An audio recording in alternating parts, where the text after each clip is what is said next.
Lo que estábamos viendo, estábamos hablando en relación a esta cardiopatía isquémica y estaba haciendo una pregunta. A ver, Bailón, Baltasar, Carcasi, Cristina. Baltasar, ¿me escuchó? Me estaba contestando Baltasar. No escuché bien la pregunta, disculpe. Ya, Baltasar, recién, a ver, le voy a preguntar. Mire, estamos en una cardiopatía isquémica y esta paciente tiene una placa de ateroma en una arteria coronaria. Pero, como nunca se hizo su examen, tiene una pequeña lesión.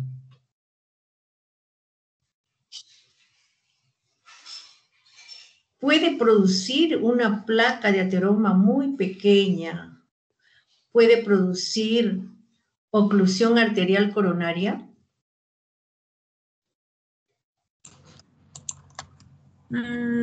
Tal vez con el tiempo, por el mismo flujo sanguíneo. Bueno, sí, está usted en toda la razón. Este paciente, si es que tiene una placa pequeña, todavía puede pasar el flujo sanguíneo, puede pasar la sangre. Pero si es que la placa de ateroma en la arteria coronaria es amplia, entonces, ¿qué va a producir?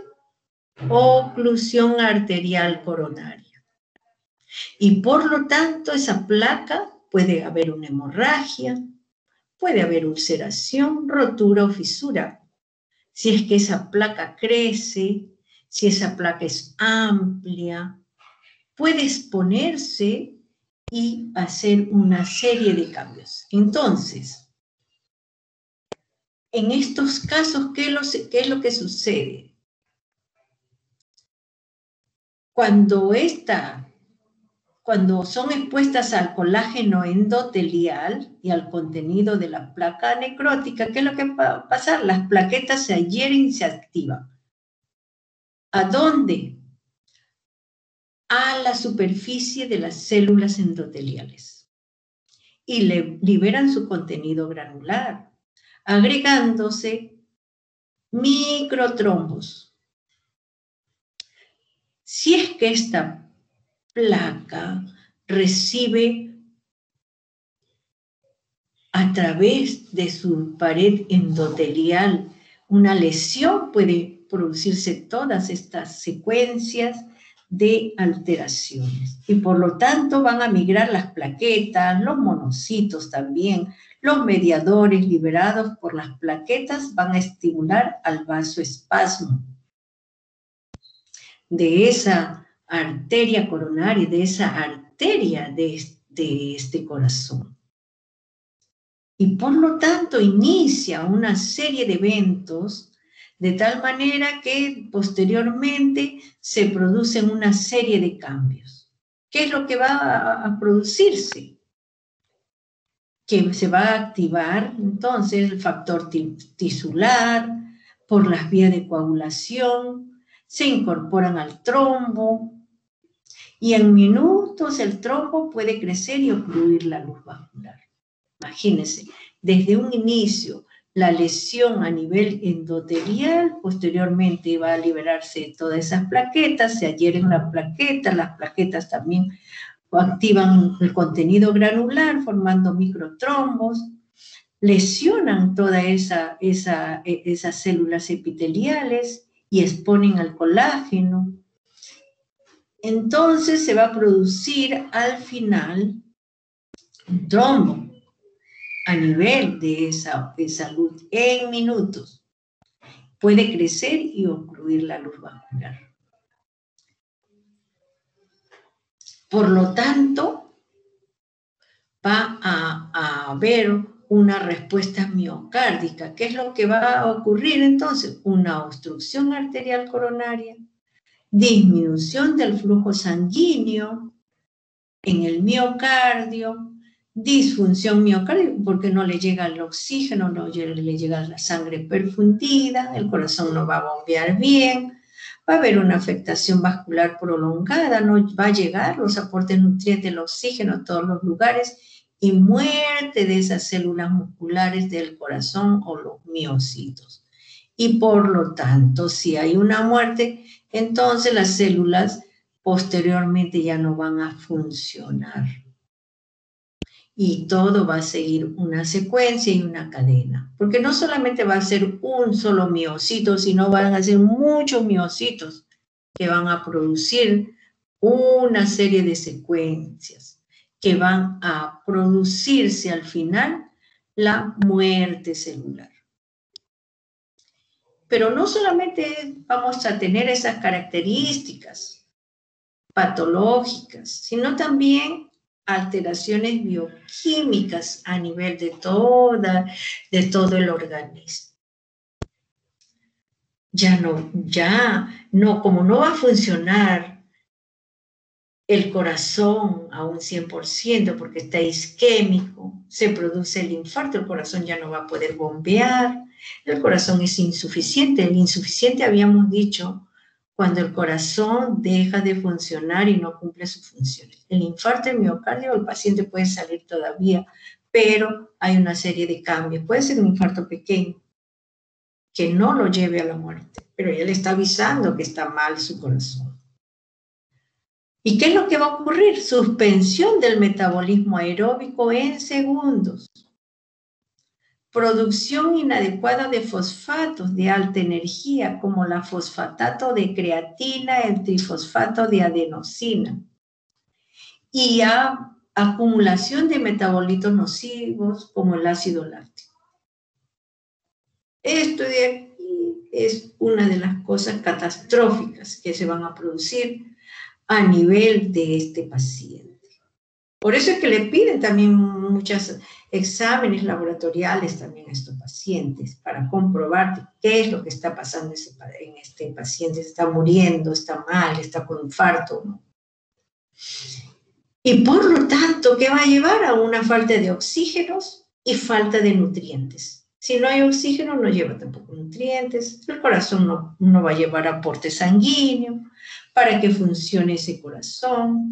Entonces va a originar que este corazón cese de contraerse en 1 minuto. Imagínense, el corazón al momento deja de contraerse, mueren esas células. La pérdida de función precipita la insuficiencia cardíaca antes de la muerte de los miocitos. Y si el corazón es insuficiente, ya no funciona, ya no bombea, entonces no va a llevar sangre. Y por lo tanto se van a morir las células. No solamente las células cardíacas, porque habíamos visto que hay obstrucción de esas arterias coronarias y no le llevan aporte sanguíneo, sino de todas las otras células del organismo. Ya no va a funcionar, porque ya no puede bombear. Está con infarto este paciente, llevándole a una insuficiencia cardíaca.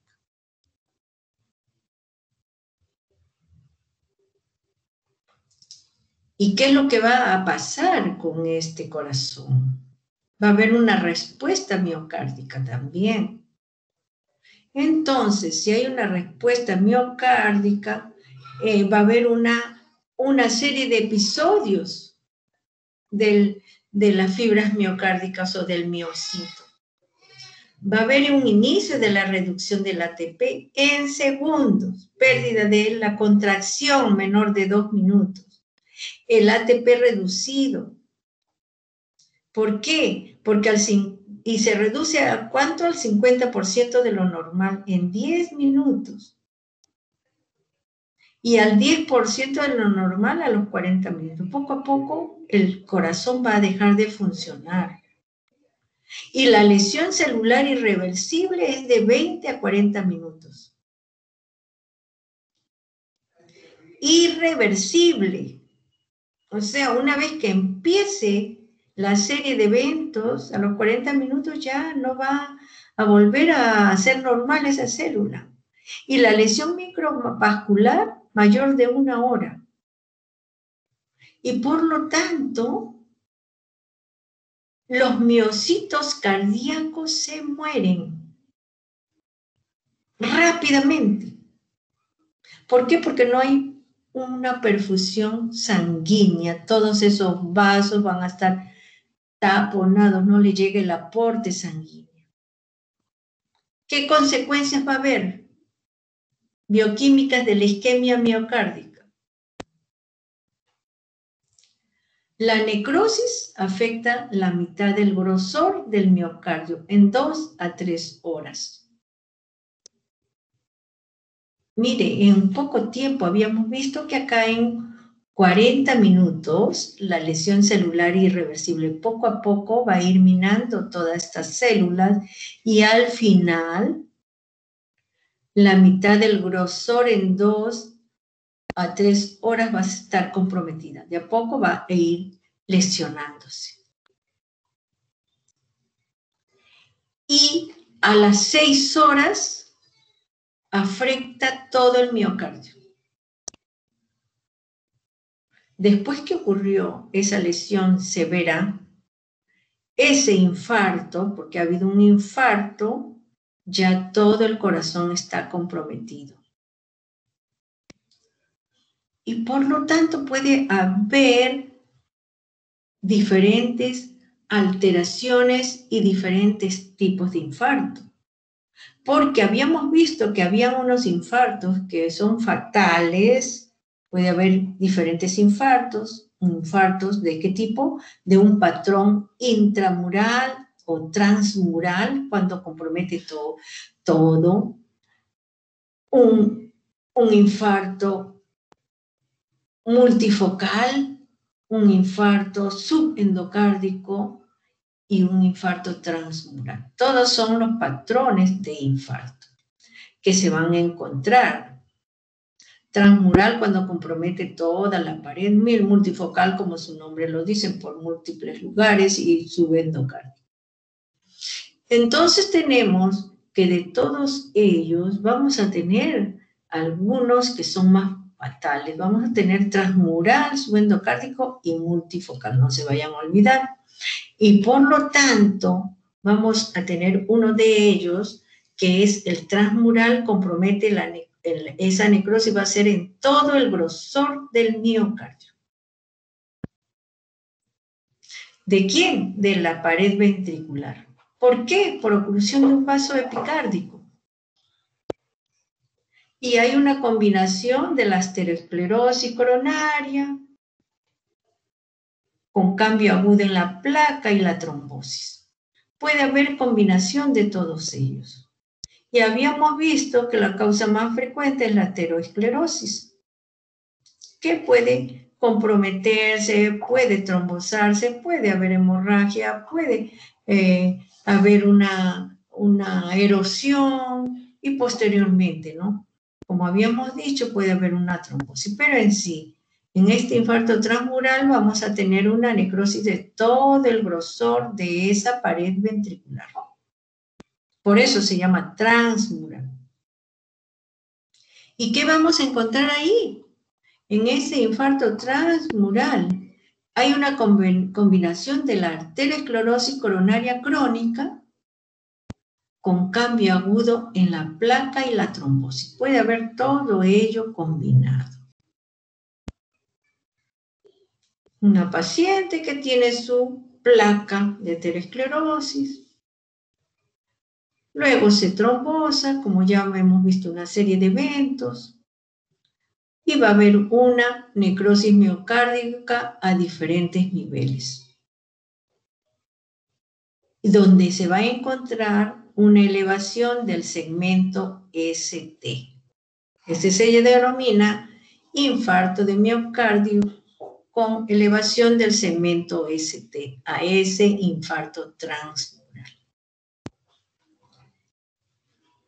Mientras que el infarto subendocárdico se produce la necrosis en el tercio interno de la pared cardíaca.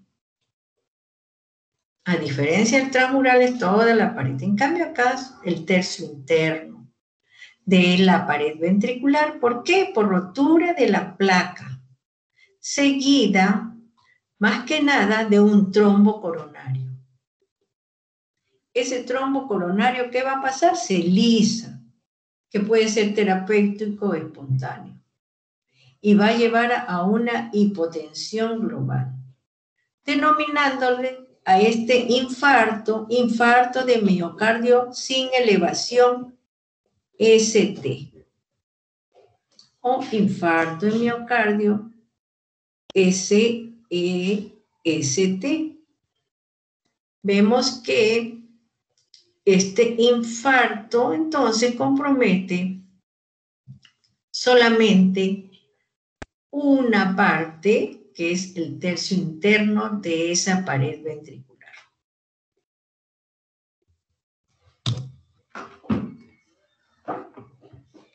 A ver, ¿cómo se llama? A ver, dígame. Córdoba, Maldonado, Foley, Juliet. Córdoba, ¿me escucha? Córdoba, responda. Córdoba, Maldonado, Foley. Córdoba. Falta Córdoba.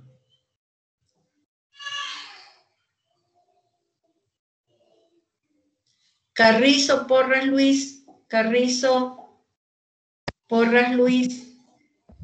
Sí, doctora. Carrizo está presente. ¿Me escucha, doctora? Carrizo, Porras. ¿Aló, me escucha? Sí, le escucho, Carrizo. Sí, doctora, dígame. Dígame, Carrizo. El infarto transmural, ¿cómo se le llama? ¿Cómo se le denomina también? Hay infarto transmural y tiene un nombre especial. ¿Cómo se le denomina? Porque hay infarto transmural, subendocárdico, que ya lo hemos visto, o microinfarto multifocal. ¿Cómo denomina usted al infarto transmural? ¿Cómo se le denomina o cómo se le llama? El transmural es el infarto de todo el espesor de la pared del ventrículo. Ya, muy bien, pero esa es la... ¿cómo es? Ya, pero ¿cómo se llama? También otro nombre que le llaman al infarto transmural. Tiene otro nombre.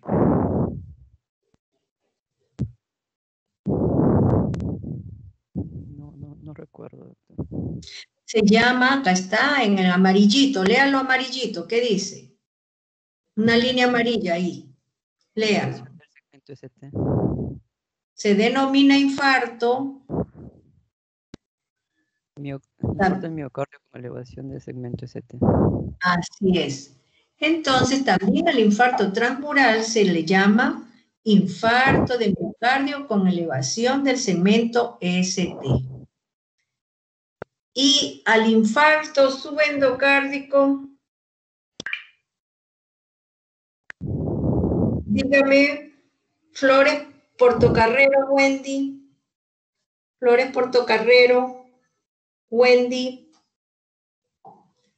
Dígame cómo se llama el infarto subendocárdico.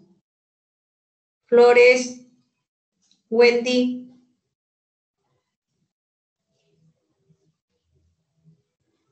Córdoba, Villodas, Rosa, Maritza. Córdoba, Villodas, Rosa, Maritza.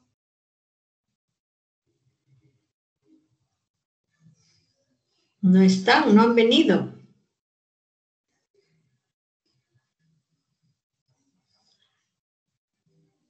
Gurrionero, Ramírez, Carlos Ceros. Gurrionero,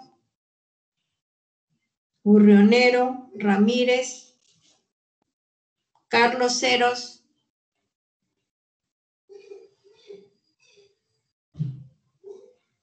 Tampoco ha venido.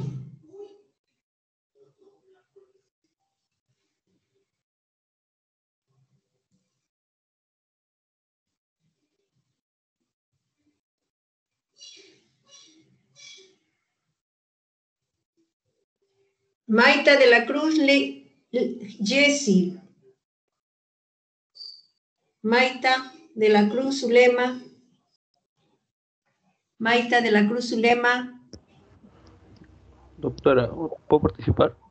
Sí, ¿cómo se llama usted? Es Pero es mal, creo que se llama infarto de miocardio sin elevación del segmento ST. Así es. Entonces, el infarto subendocárdico se le llama también un infarto de miocardio sin elevación del segmento ST, a diferencia del transmural, que es con elevación del segmento ST. Muy bien, bien. Continuamos. Y hay otro infarto de miocardio que es microinfarto multifocal. En este caso, hay necrosis en todo el espesor de la pared ventricular, ¿pero por qué? Por oclusión de vasos intramurales menores, por eso es multifocal, microinfartos pequeñitos que pueden estar a diferente nivel. ¿Y qué es lo que va a pasar allí? Va a haber microembolización por vasculitis, donde hay espasmo vacular. ¿Por qué? Porque las catecolaminas endógenas van a hacer que se produzca una alteración allí a nivel de todas estas zonas de la pared del miocardio. Por eso hay microinfarto multifocal.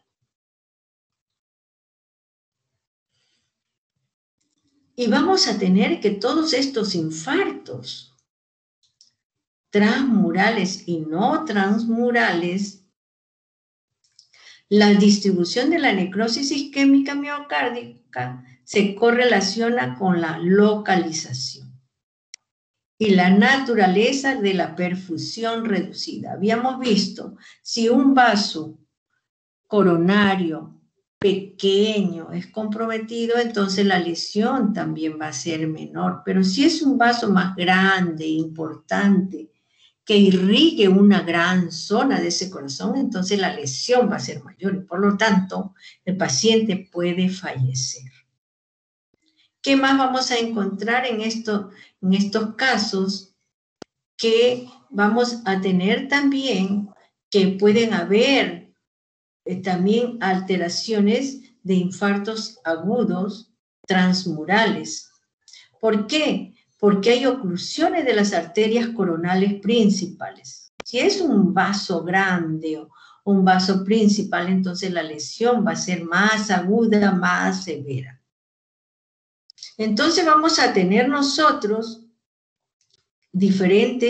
acá tenemos diferentes esquemas, vamos a tener diferentes infartos.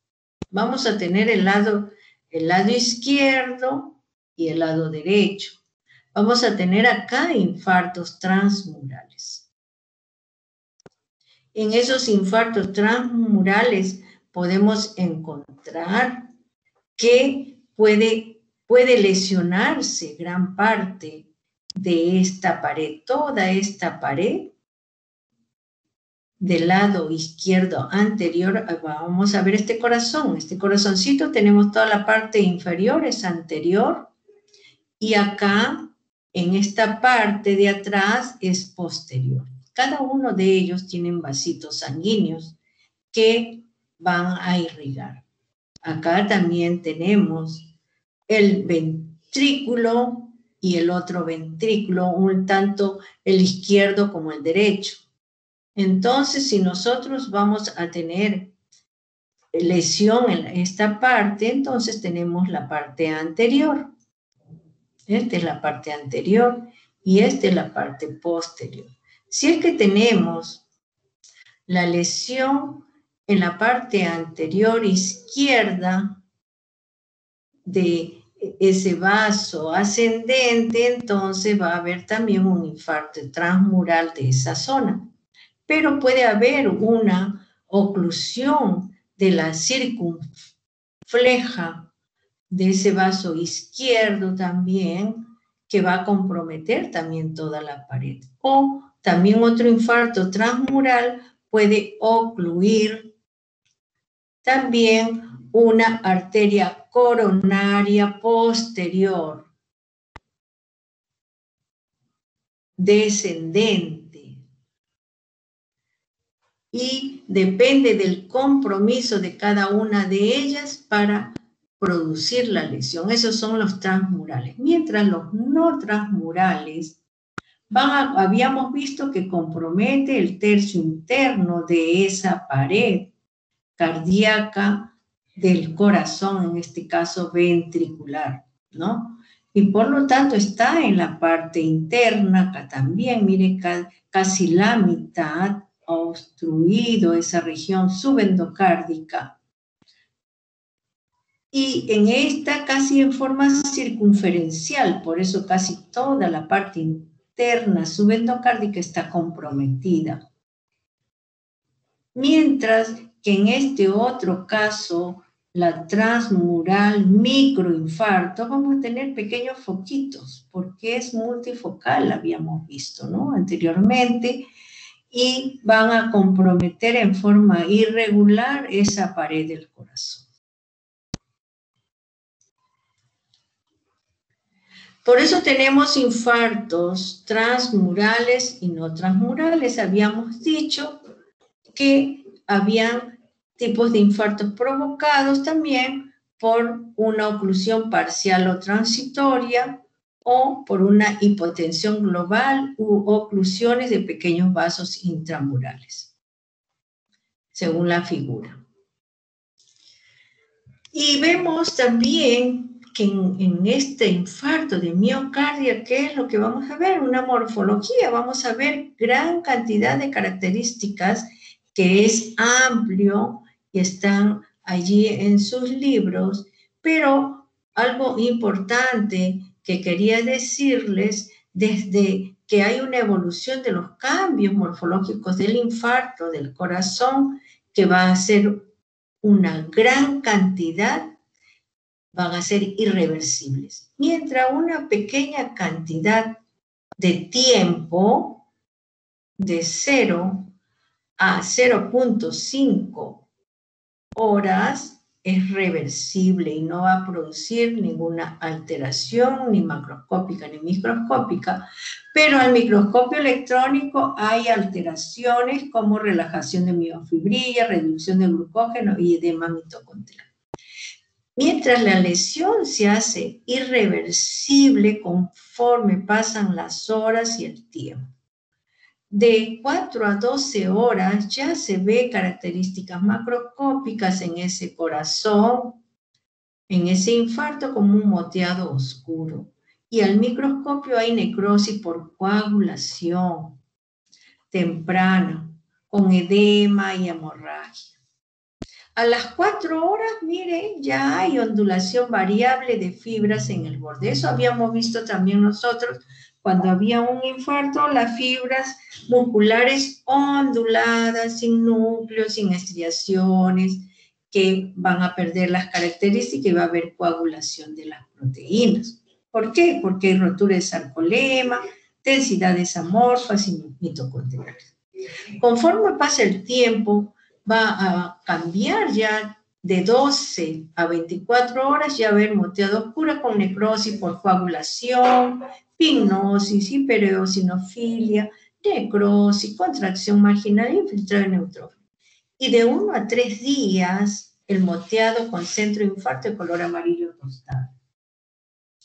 Pero no solamente eso vamos a encontrar, sino sigue la necrosis por coagulación. Acá, mire, a los 3 días, pérdida de núcleo, estriaciones, grupo infiltrado intersticial de neutrófilo. Ya el neutrófilo ya está acudiendo. ¿Por qué? Porque solo los soldaditos van a limpiar, van a hacer la limpieza.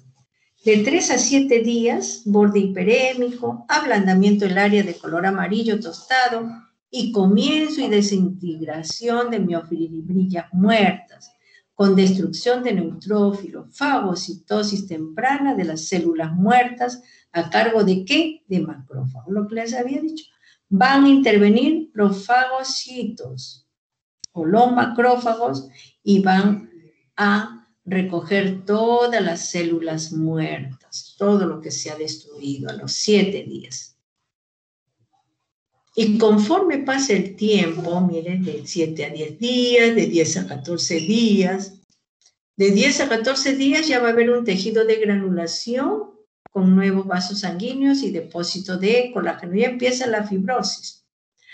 A las 8 semanas, hasta las 8 semanas, al inicio cicatriz, blanquecina, progresiva, hasta el centro del infarto, aumento del depósito de colágeno con celularidad reducida. A los 2 meses, mayor de 2 meses, cicatrización completa, cicatriz colágena DS.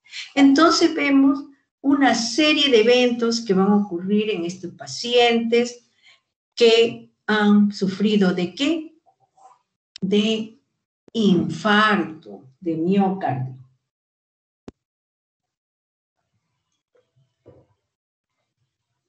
Ahora vamos a hablar un poquito.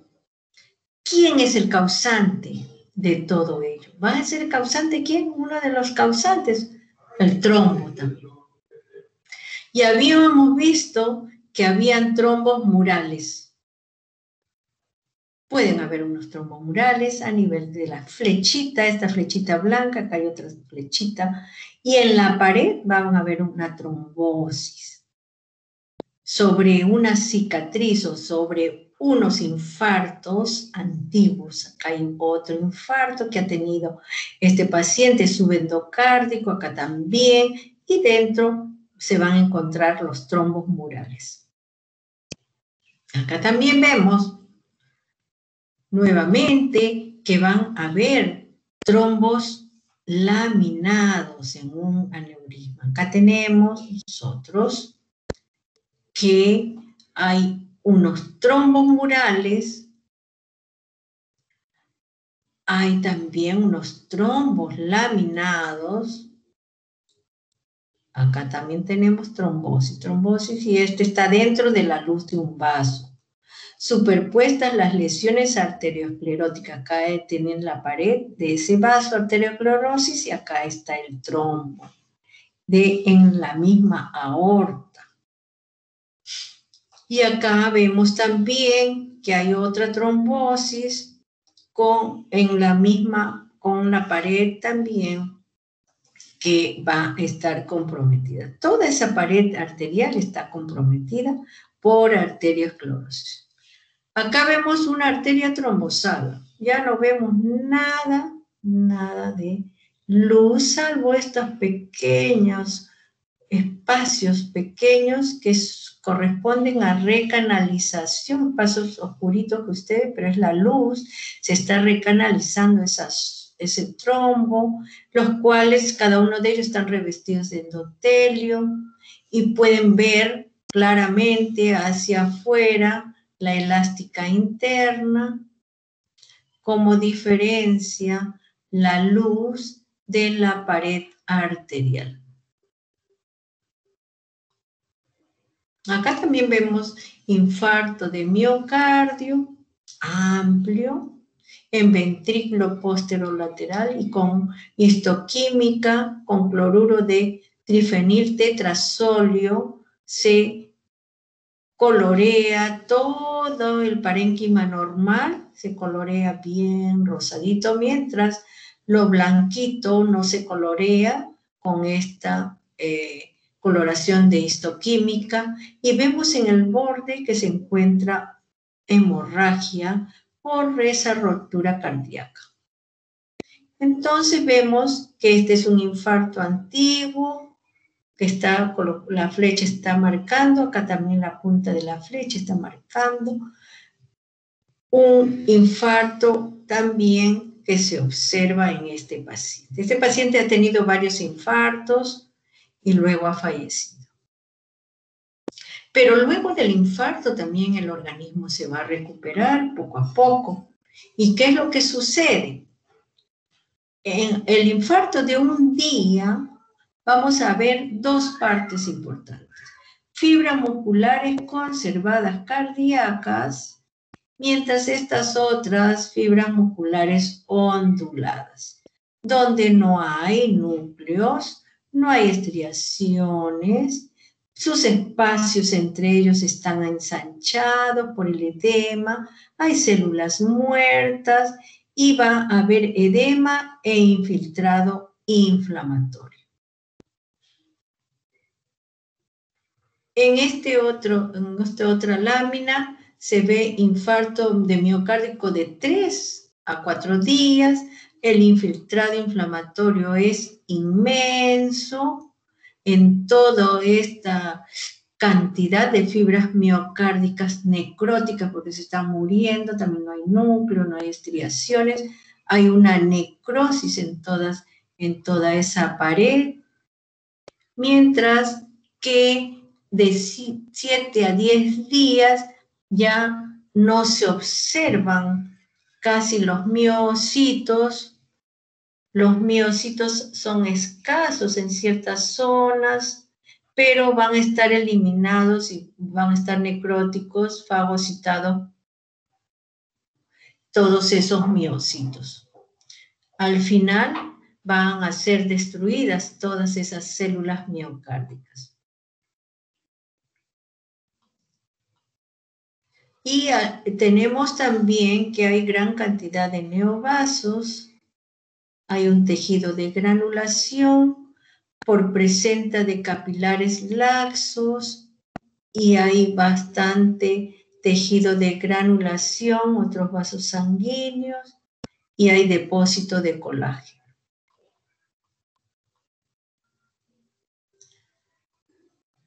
Este tejido se necrosa y es reemplazado por tejido colágeno denso. Y hay células musculares escasas, hipertrofiadas como medios de compensación, mientras todo el resto está reemplazándose por fibras colágenas para la cicatrización posterior. Y tenemos al final que vamos a tener que hay una cicatrización, presencia de colágeno en diferentes lugares, con un intrainflamatorio acá también en diferentes lugares. Este paciente ha tenido infartos, ¿desde cuándo? No lo sabemos. Pero si el paciente no fallece, y puede fallecer también por complicaciones de ese infarto. ¿Y qué es lo que vamos a ver? Puede haber rotura de ese corazón. De este tabique interventricular hay una rotura.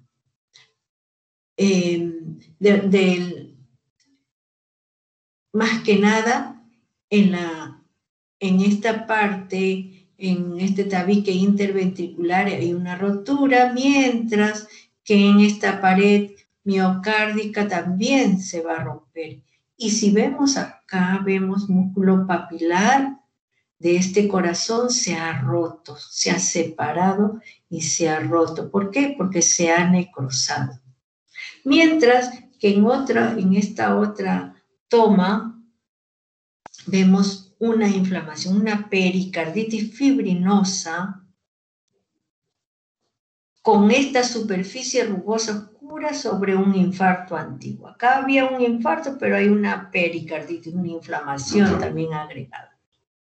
Mientras que en esta otra zona ya hay un trombo mural sobre un infarto. Acá hay un trombo y esta zona está infartada. Mientras otro evento, complicación, es un gran aneurisma ventricular izquierdo en el ápice. Pero no solamente ellos van a producir una insuficiencia cardíaca, sino también van a producirlo las cardiopatías hipertensivas.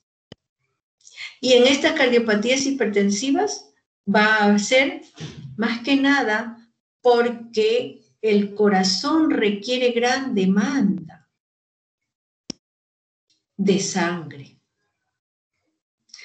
Es como consecuencia del incremento de las necesidades de ese corazón. Entonces se va a producir una sobrecarga de presión y el corazón se hipertrofia o la parte ventricular. ¿Y qué es lo que vamos a ver? Una cardiopatía hipertensiva sistémica izquierda y una cardiopatía hipertensiva pulmonar derecha o cor pulmonar. ¿Y qué es lo que vamos a tener nosotros? Si tenemos la cardiopatía hipertensiva izquierda, se va a encontrar hipertensión crónica del paciente. Y por lo tanto el corazón va a trabajar a expensas del ventrículo izquierdo. ¿Por qué? Porque hay gran presión, el corazón va a tener que bombear con tanta fuerza y el corazón se hipertrofia. En esta cardiopatía hipertensiva sistémica izquierda, entonces va a haber una disfunción miocárdica. El corazón se va a dilatar, el corazón va a ser insuficiente, va a ser una insuficiencia cardíaca congestiva y a veces muerte súbita. ¿Qué más vamos a tener en ese caso? Si el paciente es hipertenso, entonces el corazón se sobrecarga. Dilatación con engrosamiento de la pared ventricular mayor a 2 centímetros. Y también va a aumentar el peso del corazón. O sea, aparte que engruesa el ventrículo, también va a haber mayor peso de 500 gramos.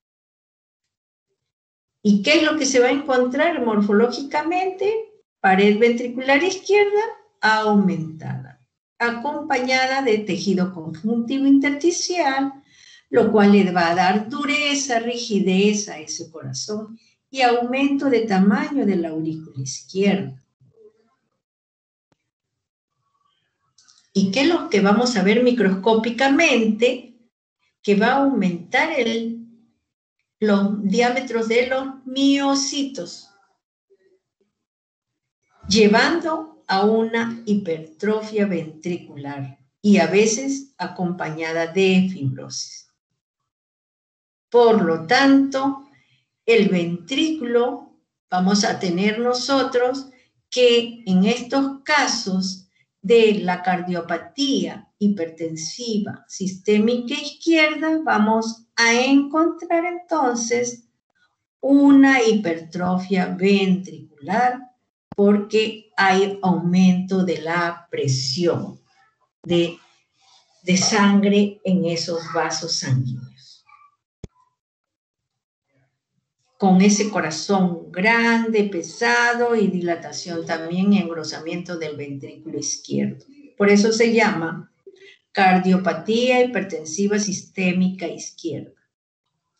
Mientras que la cardiopatía hipertensiva pulmonar derecha se llama cor pulmonar. En este caso, que es otra cardiopatía hipertensiva, pero es pulmonar derecha, lo que se va a encontrar es el ventrículo derecho presenta pared más delgada y elástica que el izquierdo. Es diferente. El otro era ventrículo izquierdo aumentado de grosor y el mismo corazón aumentado de peso. ¿Y qué más vamos a encontrar en este cuerpo pulmonar? Va a haber sobrecarga de la presión ventricular derecha. Y por lo tanto, se va a originar este cor pulmonar con hipertrofia y dilatación ventricular derecha e insuficiencia del lado derecho. Todo es lado derecho o cor pulmonar. Aquí vamos a ver dos imágenes.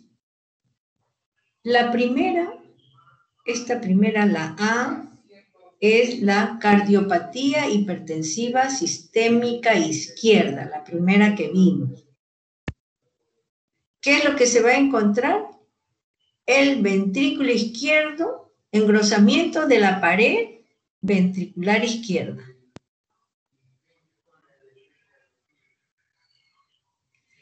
Que hace que la luz disminuya.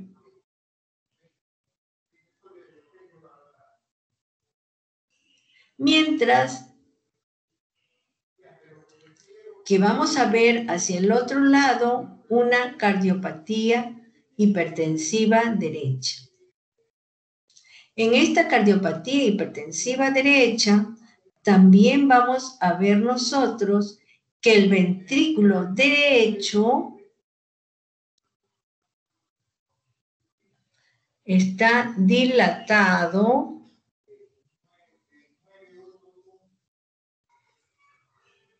con esas trabéculas hipertrofiadas y hay una imagen de las 4 cavidades, pero casi están presionadas, dilatadas. Miren la pared delgada. Y aquí en el ventrículo izquierdo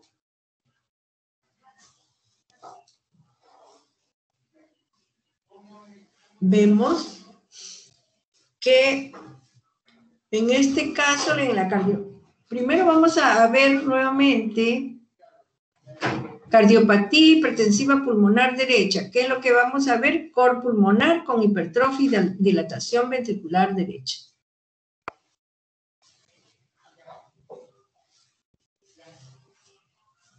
El cor pulmonar. Entonces, ¿qué es lo que vamos a ver acá en esta segunda lámina de la cardiopatía o el cor pulmonar? Vamos a tener hipertrofia y dilatación ventricular derecha. Acá tenemos ventrículo derecho dilatado con pared delgada.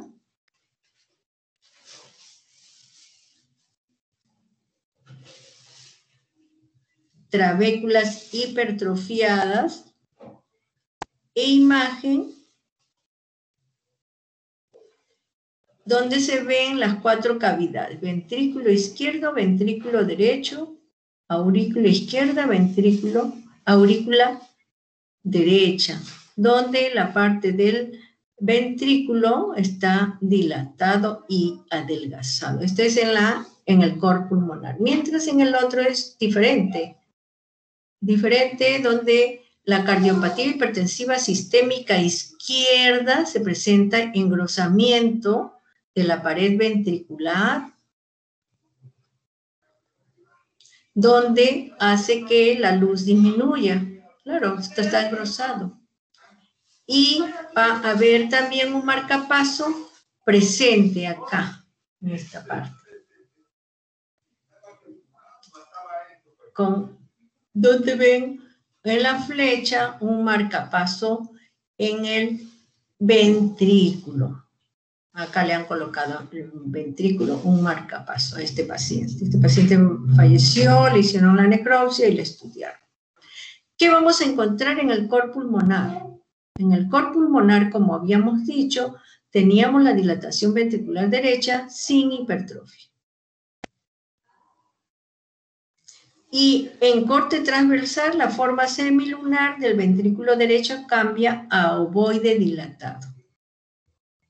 Entonces vamos a ver nosotros, este es el cor pulmonar, vamos a tener dilatación del ventrículo derecho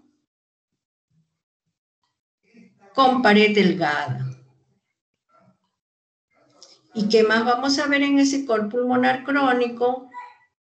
En el crónico, más bien, cuando al inicio es delgada en semiluna, ¿no? Ovoide dilatada, mientras en el crónico ya la pared ya no es delgada, sino se engruesa, llegando a 1 centímetro o más. ¿Qué vamos a ver en este cor pulmonar? Que es originado por enfermedades del parénquima pulmonar, enfermedades de vasos pulmonares, trastornos que tienen que ver con el movimiento torácico, trastornos que inducen constricción de la arteria pulmonar. Cualquier problema pulmonar puede llevar a un cor pulmonar. Y también hay otros trastornos que llevan al cor pulmonar. Alteraciones obstructivas como neumonía, neumoconiosis, tromboembolias. Y vemos también otras alteraciones como escoliosis, obesidad, trastornos neuromusculares. Y vemos también acidosis metabólicas y otras alteraciones. Mientras que vemos también que llevan a una insuficiencia cardíaca, una cardiopatía valvular. Y en estas cardiopatías valvulares hay manifestaciones que van a llevar a una insuficiencia, a una estenosis y a una insuficiencia y estenosis. ¿Por qué? Porque esas válvulas no pueden abrirse bien ni cerrarse bien o se quedan medio abiertas. Y tenemos cardiopatías valvulares por estenosis valvular que van a presentar hipertrofia cardíaca, sobrecarga de presión. Y en una insuficiencia valvular mitral o aórtica va a ser sobrecarga de volumen e insuficiencia cardíaca. Y vemos también que podemos tener una degeneración valvular cálcica que va a llevar a problemas del corazón, a una insuficiencia cardíaca. Y en esto, ¿qué vamos a ver? Que hay elevados niveles de tensiones mecánicas que se repiten en puntos de bisagra de las cúspides y de las valvas. Si ese corazón, sus válvulas están abriendo y cerrando, pueden lesionarse y pueden también presentar elementos de calcio o precipitación de calcio, lesionarse y producirse esas alteraciones. ¿Qué es lo que vamos a ver si nosotros tenemos una válvula? En esta estenosis aórtica cálcica vemos unas masas nodulares de calcio apiladas en senos de Valsalva. Acá tenemos unas masas que están apiladas ahí. Entonces eso no te va a dejar que trabaje esta válvula. Mientras la estenosis aórtica también vamos a presentar que una válvula bicúspide congénita. En esa va a presentar una fusión parcial que se encuentra junto a esta flecha y vamos a tener que se llama RAFE. Mientras que la calcificación anular que vamos a presentar acá, tanto en estas dos imágenes, vamos a presentar unas calcificaciones anulares en la válvula mitral, en ambas, acá también, que van a producir una rigidez a nivel de esas válvulas por estas calcificaciones y hacen a ese corazón insuficiente. Mientras que en otros también vamos a tener, por último, que cualquier alteración de generación valvular con calcificación extensa y extrema, entonces puede llevar a una insuficiencia cardíaca. En conclusión, cualquier alteración que se presente a diferentes niveles, sea en el corazón, en las válvulas, en los pulmones o por presión aumentada, pueden llevar cardiopatías, todo lo que hemos visto pueden llevar a una insuficiencia cardíaca. Muchas gracias, eso es todo.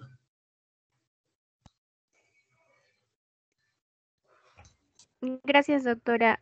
¿Podría descargar la lista de asistencia, por favor? Sí, ahorita. Gracias.